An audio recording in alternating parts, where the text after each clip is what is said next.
Part of that territory, not sure if you're familiar with something, empathy map. I am not familiar with that one. That's a new one for me. Okay, but you've got an idea of empathy and what empathy is. So it's this idea, empathy maps are really popular with marketing and kind of advertising, because they allow marketers to connect with an audience. So teachers can use empathy maps too, because they tell us more about the learners, our learners, and what they enjoy, what they don't like, and that can help us to design more effective learning. If you do a quick search, empathy map, there's heaps of stuff online, templates, etc. And the whole idea is to identify a target learner. I used this process when I developed my presentation after I spoke to you, a number of weeks back. I thought, who are my learners? I had to take a best guess of who I was pitching to. So hopefully I've got it right. So here's a learner. This learner loves listening to music, and they're very comfortable with self-directed tasks. They don't, and they're very good at art and photography. So I would ask the question to the audience, what do you know already about your own learners? So it's always a good idea to put the learners at the centre, to acknowledge the social nature of learning, even the role of emotions in learning, recognising individual differences, challenging all the students. It's this idea, but this is all in the analysis phase. Here's another student. This student's good at sport, and he enjoys writing funny stories. So all of these bits and pieces of information help you to design more effective e-learning. So we're going to explore that in a minute. The fact that he needs a lot of direction from the teacher is a little clue for us. Anyway, we're going to move into the next phase. D is for design. There's a definition of design about you're creating something that didn't exist before. And generally you have a plan. So let's imagine we have to design for sitting. We're going to design, our need is to sit somewhere. So we might consider the cost, the size, the environment for use, a few other things. And we're thinking about how a chair might be used. So let's return to the barnyard or the barn. If we needed to design a chair for this environment, here are some considerations that we might engage with in the design phase. Probably one of the things is it needs to be easy to pick up and relocate. And there's that uneven floor that we know about from earlier. And we know it's a busy, dirty environment. So if I were to design a chair, you can probably guess what the answer is going to be. Can you guess? I'd choose it. Ah, look at that, a stool. Nice. Okay, so it's fit for purpose. So I've got another couple of examples. I'm not going to go into the detail. Here's a different environment, different considerations. We need to design a different chair. That's what we've come up with. And then a third example, here's a fancy house. And we've got some considerations that are going to inform our design. Here's the chair that we designed. So here's a summary. Different chairs, every single one of those is the correct answer because it's fit for purpose. So here's our person again. She's thinking, well, I need to design for e-learning. I'm not going to just rush into the delivery. I want to pause and I'm going to design something for e-learning. So we've got to think, well, what's she thinking about?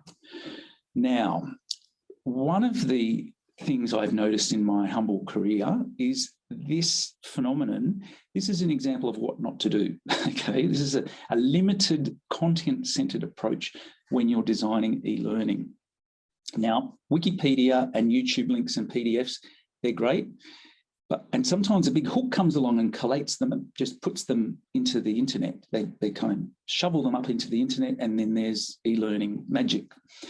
That is a really limited, that's a good start, and it achieves a certain kind of aim. It certainly allows students to access materials, but it doesn't have a lot of other things going on. It's not really designed for the process of learning necessarily.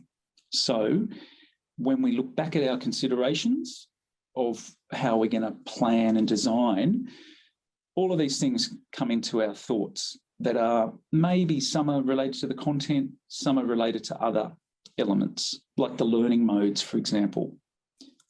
So here's our person that transformed from face-to-face to online. I mean, in this situation, most e-learning would be a blended experience, I would imagine, but some courses are 100% online. Mm-hmm. Mm-hmm. So here's a cassette tape from a previous era. Eons ago. Nice. Hey, I remember cassette tapes. Great. Oh, that's good. So luckily for us, the process of design is very similar now, as similar to what it was in the 70s or the 80s or the 90s. So that technology of the cassette tape is probably not going to be what we're choosing. It's not going to be suitable for our purposes. We've got lots of replacements like podcasts and other online digital options.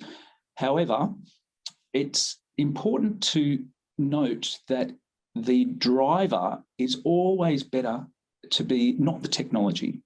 You should be considering your learning and teaching first, and then pick the technology that's most suitable.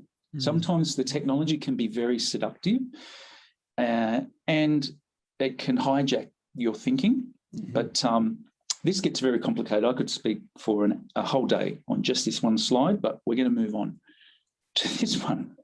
There's so many options. Lots and lots of options of online tools to use, not just podcasting. I'm sure podcasting's in there somewhere, but I'm not sure if I'm pronouncing this correctly, SAMR. It's a model of how do you use technology. Now, around the rim of the circle, you can substitution. There's no functional change. It's just kind of it's very similar to what maybe face-to-face. You could take the approach of augmentation, mm-hmm. where you're improving the function a little bit, or modification, or the ultimate, which is redefinition. You're creating new tasks that were previously inconceivable.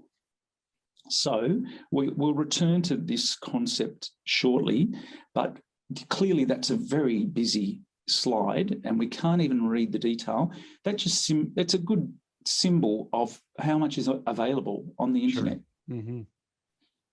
So just to give us a little breathing space, here's a poem. We're not going to read that poem out, but it's a piece of educational content. I would think most people will agree. Here's a poem that might be used for a high school class, for example. That's not the only piece of content. Another might be some legislation, for example, if you're studying building or something. Now, sometimes teachers that are not used to teaching or online, they might grab this 25-page piece of legislation and pop it into their online course with the instruction, please read this, with no context, no associated activities, no follow-up. So for people that are just new to this, it's not so good. It's not so pleasant. Same with educational research. This is a research article for science students that it's without a context, it's kind of a bit of a problem. This is where the design aspect comes in. Mm-hmm. So let's go back to our poem. And the original activity is a poetry lesson. Read the poem in a printed format. So if we put that online, there's our little hook to remind us that it's gone online. There's no functional change. We've just substituted what was on a piece of paper to what's online. But with design thinking, we can start to augment that. We can add online dictionary, for example, figure out what certain words mean, study guides, other supplementary reading, for example. Nice. If we modify it, as this student is listening to the poem, and then if we redefine completely, it's a little bit hard to see, but this is an online mapping tool. Sure. Mm-hmm. So we might be mapping what did the poet mean by the kind of road. What is a road? Is it a literal road or is it something else? It can get very complex. So this is one practical tool. So remember that wheel that we looked at? This is just one of those little pieces, an online whiteboard. This one's called Miro. I like this particular one, but there are literally unlimited options. So this is why it's best to start with analysis and design first, rather than rush in to your delivery. Start just using stuff. Now I'm kind of running into the final part of my presentation. I'm looking at my clock.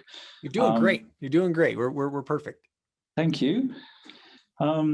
Research-informed practice is always a good idea in this territory of e-learning. So this paper features lots of practical tools on, what's available, what are the kind of suitable tools you might select, of course, once you've done your designing. Here is some more. Remote learning rapid literature review that was developed by a team within AIS in partnership. They're called the Evidence Institute. And then the other reading down the bottom, online teaching toolkit. These are recent. So other companies, there's been lots of responses around the globe to support teachers in this territory. And so these papers go into a lot more detail. There's also things like educational podcasts. I really like podcasts, but your podcast. Hey, I made it on there. Sweet. But they're a nice collegial way to just, the kind of it's pleasant. It's kind of easy to digest. It exposes people to new ideas, case studies, that sort of thing. Because this territory can be a little bit bombarding and a little bit kind of, intimidating for some people. So I find podcasts are a really nice way to cut through and get messages across. Here's this person again. She's thinking about learning design. Learning design is all about making decisions. So that decision might be, should I use breakout rooms in Zoom? Should I offer my students a greater choice of activities? Should I give my students some thinking time before they go into the breakout rooms? So all these things this is the invisible nature of, there's nothing tangible, but they certainly impact on how a learner experiences a course. And that might be for a very young child or an adult learner or someone at university. It's very similar. It cuts across all different sectors, all about decisions about what technology to use, what tool is going to be most suitable. Should I use smaller groups, larger groups? So